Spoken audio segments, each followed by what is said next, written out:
One of the things you're going to notice during this video and probably all the videos for the next 6 months is the echo. And I apologize, it's because my house is empty. I was supposed to have moved last week to New Zealand to start my PhD program with Dr. Stacy Sims, but I have one answer for that, and it's COVID. I apologize. The echo is there, but the content is still good, so hopefully you'll suffer through it and learn all this great stuff with me. Thanks. Okay, today we're talking probiotics and GI issues in 2020.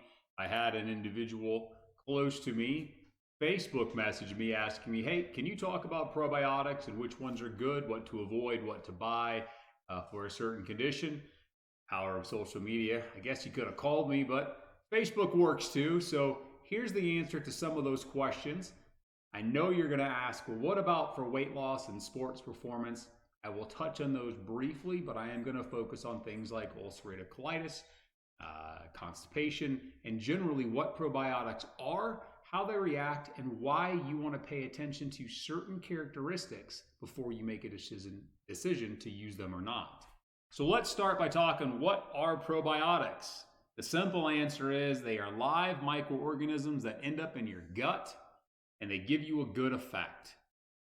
I'll let you read the official one as I explain that in our body we have lots of fauna and flora, little plants and animals living that make us work. We need them. Some are good, some are bad, and we hope we have more good than bad so we don't get sick.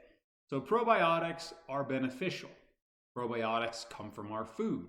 Probiotics are definitely different than prebiotics. Prebiotics are fibers that we don't digest, that the good bacteria eat to sustain their growth and make happy big colonies. We don't get good diets, we don't feed the good bacteria because we don't get enough prebiotics. That's where the bad bacteria gets to build and overgrow. It's like high sugar diets would be a great example. Colony forming units. What the hell is a colony forming unit? Well, it's a unit of measure. And what it tells us is how many of these live or microorganisms that were once live and maybe freeze-dried at the time of manufacture are present in the particular supplement. Now, that doesn't mean you'll get that many when you actually take it, but you'll get a lot. And by a lot, I mean 1 billion, 10 billion, 100 billion. Now, more is not always better, and we know in our culture, like, we typically tend to go big or go home. But in this case, we need billions of these because it has to make it through the process of manufacturing, into our mouth, into the gut, the stomach, past that digestive system, all the acids and chemicals that are going on inside the stomach, chemical reactions, and then it's got to make it into the small intestine. Then it's got to get through into the gut, and it has to live, and it has to be fed appropriately, and it has to not die given the crazy conditions inside our body. So we do need quite a few of these, which is why you see billions of units. Where can probiotics help? So we have some reliable evidence that shows us in acute infectious diarrhea. Okay, let's say you get C. diff or you get another type of virus or bacteria that causes a whole lot of diarrhea. Probiotics can help restore, replenish gut health, and even stop or mitigate or minimize the actual diarrhea. Antibiotic-caused diarrhea. We take antibiotics for any reason. Antibiotics kill everything good or bad. They don't single out just the bad things that we're trying to get rid of when we get sick. Also kills all the good bacteria inside the gut. So if you've taken antibiotics, I always think it's a great idea to follow up with a course of probiotics for a certain amount of time. The minimum is about 14 days, and we'll talk about that here soon. Ulcerative colitis, probiotics has good evidence to show that it can help. I'll talk about what it can and can't do in a couple slides. IBS, irritable bowel syndrome. So irritable bowel syndrome is a cluster of symptoms. Now, these cluster of symptoms, they're anything from gassy, bloatingness, diarrhea, stomach pain, and they're a cluster because they can all occur. One can occur, some can occur together. It's not really well defined, but we know it exists. Probiotics have been proven to assist in some irritable bowel syndrome situations. Functional disorders are different. So functional disorders of GI, constipation is one of them, and I'm hesitant to mention that because a lot of constipation can be remedied by not taking probiotics. It's mostly habit and lifestyle. But with functional GI disorders, the GI system, the intestines and the stomach, everything looks like it's normal, but it just doesn't work. For some reason, it's just not doing what it's supposed to. And in those cases, we have good evidence that probiotics can help. Strains. Now this, I definitely want to talk about. Stick with me here, and then we'll get into the UC and constipation. But without understanding how probiotics work, we kind of miss the point and we don't make good decisions. Strains, there are so many varieties of strains. Tons. And why does that matter? Well, let me show you this chart right here. And I know it's a little bit difficult to see. I can't make it bigger. I apologize. But I will link to it inside the show notes for the post. There are many, many varieties or strains of the bacteria. And within each type, there are even substrains. Like lactobacillus has many strains. Bifidobacterium, many strains. Means same name, but different varieties. Now, not all of them have been tested.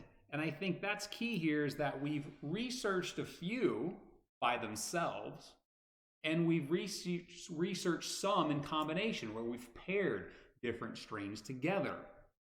But most of the over-the-counter combinations have never been tested. Essentially, what those manufacturers have decided to do is take the ones that have been studied, pair them together, and tell you that they're going to have the same effect. The problem with that is it doesn't work. Why doesn't it work? Well, you're a great example.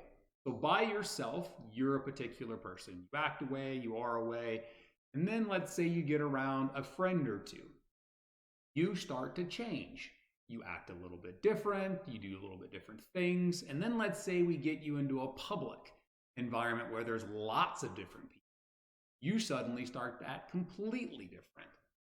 That's exactly the same way that probiotic strains can work. So taking one that says does A doesn't mean it's going to do A when it gets around 2 or 3 different other strains.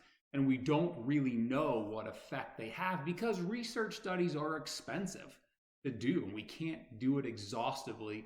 And nutrition studies are even harder because of all of the things involved. Diet, compliance, following directions, coming in all the time, sticking with it for a long period of time. It's just not easy to do. That's why we don't see all of these things exhaustively researched. I know you're thinking like, why can't we just do that? And no, we can't. And so where does that take us here? That takes us to these strains act differently when they're paired together, and we don't necessarily know what all of those do. Some combinations have been tested, and we'll talk about those today because I believe in evidence. And then a lot of the stuff you're getting over the counter, we have no idea. Those sports-based ones that say it improves health and respiratory infections and upper respiratory infection rates and common colds and gut bacteria make you run faster and sleep better, and it's just bullshit because I don't believe we know what any of those do. So let's move on to something we do know, and that's the ulcerative colitis. What probiotics can and cannot do. What they can do is put UC into remission, meaning the probiotics can help the symptoms go away. Anybody suffering from ulcerative colitis is definitely a goal, is to put those symptoms behind them so they're not there. Probiotics can also increase the remission rate, meaning there's a good chance that the probiotic use themselves will help the symptoms go away. That's positive. Research shows this. We're not just making it up. But what the research can't do, the research can't prevent the UC symptoms from returning once they've gone away. Now the question is why? And we don't know. I'm sorry. It can help it go away, but probiotic use can't keep them away forever. It is recommended to start taking the probiotics at the first sign of UC symptoms and to continue them 2 to 3 weeks beyond. and then stopping. Again, there's no reason to take them in perpetuity because it won't help them not ever come back. I would personally buy for myself VSL number 3 with a prescription, because if I have ulcerative colitis, it is a medical condition that's been diagnosed, and you can get a prescription for something that we know is well tested, and VSL number 3 is a probiotic multi-strain that has been well tested. However, if I can't get that, or I don't get that, evidence supports the following strains and the products that include them. I'm not going to read those to you, but I'm going to let you take a look. You could even screenshot or pause right here and write them down if you wanted to. I'll provide the research study and the links that provided the evidence to support this use. Now, constipation. This is a good one because people take probiotics for everything because somebody wrote about it and it says it helped. Honestly, I don't think probiotics are going to help your constipation unless you have some type of functional GI bowel syndrome. And most people don't. If you're constipated, it's a really good possibility that you're chronically dehydrated, you don't drink enough water, that you definitely don't move around enough. And yes, you have to move. I know you've gone to the hospital and you've seen the patients walking down the hallway. And one of the reasons why is to help the bowel movements return. You don't want patients that can't poop. That's a bigger problem. So movement and exercise definitely helps facilitate good bowel function. Crappy diet with not enough fiber. Yes, absolutely. Soluble and insoluble fiber are incredibly important to helping you have good, healthy bowel movements. Instead of passing a 2x4 that hurts like a son of a gun, you can definitely have some good soft form stools, right? If you eat the right stuff. So constipation, there is definitely functional or dysfunctional constipation where the GI system doesn't work appropriately. But then there's the lifestyle constipation, which most likely, if you're constipated, you have, and probiotics simply aren't going to help. Probiotics for weight loss. I know this is going to be a question and you're thinking, does it help? And I'm going to go with there's got to be about 20 other things that you should do first. Like, what are those things? Probably should start working on activity. Are you devoting enough time to your day every day? Are we eating the right foods? Are we maybe using a food tracker to help us understand what our diet looks like? Do we understand the habits of who we are and why we eat? Are you working on decades of weight gain or is it recent weight gain? Like, this is not where I would start. So let's just stop for a second and let me go back. Probiotics is not where I would start for weight. It's probably the last place I would go to help myself lose weight. Again, there's about 20 other things that we could do that would really be positive in helping our lifestyle and body composition. Lots of people are interested in sport performance and probiotics and whether or not it can do anything to help you out. I think reliably we can see that probiotics would definitely help us not get sick as often as a response to high training loads. Meaning the less we're sick, the more we can train, the better performance we would get. Meaning probiotics could have a beneficial immune response. That itself would help us train more and get better performance. Does it automatically make you faster? No. That's a where to next. I think we should definitely do a sport performance and probiotic video and cover it in depth. There's some good science here and some good things to talk about. This video is going to go a bit long. I wanted to keep it simple, stupid, keep it KISS. It's best even for me, right? Don't get overcomplicated. But there's a lot of science and I wanted to explain it to you. I hope you understood, or I did a good job of explaining what it is that I wanted. I work with clients and athletes all over the world. If you're interested in talking to me, definitely jump on my website at bodyfuelspn.com and you can contact me. Let's see what we can do together.